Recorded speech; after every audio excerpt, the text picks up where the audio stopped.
Okay, moving on. What do you think about when people say that Puffy was the intended target that night when Biggie was killed? Nothing to corroborate that. We don't have any firsthand source saying that. It's speculation. It's conspiracy.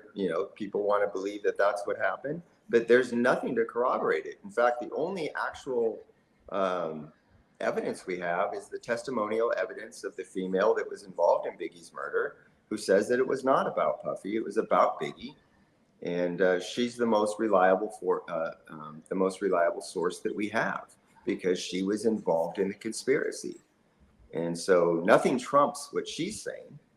But you can say, yeah, and here's another thing. This is kind of interesting, isn't it? The people that will probably say that are also going to be the same people that are saying this was a highly sophisticated assassination. Right.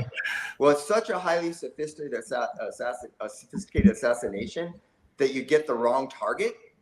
Right? Because it's the same type of people. It's going to be, it's like, yeah, this was a highly sophisticated assassination and all these moving parts, and yet they end up killing the wrong guy. And I just hate that shit because you know who else brings it up? The whole black folk thing is Gene. Obviously, Gene is black. He gets away with saying that. But again, it's the same thing. Like, what he's trying to say, like black folk can't come together.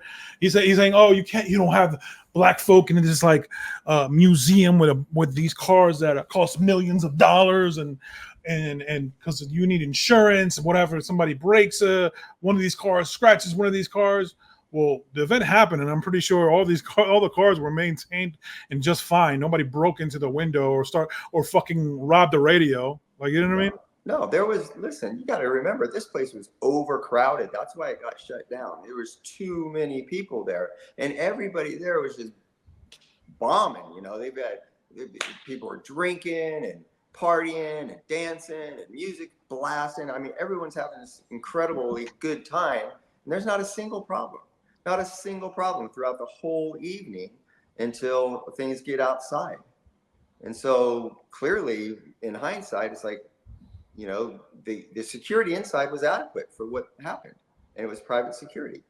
It wasn't until things happened outside where, in hindsight, you kind of wish that, had a cop been posted there, would that have dissuaded the shooter from doing what he did? If there had been a black and white parked outside, had there been a black and white parked outside. And so for her idea that there was cops everywhere and, you don't have this type of things without cops. Well, if there's a bunch of cops there, and especially black and white sitting out on the street, that shooter most likely is like, fuck, this ain't the time to do this. I'm not going to get away with this. And so her logic kind of works against herself, doesn't it? Because if there's a bunch of cops, then that shooter probably thinks twice about what he's about to do.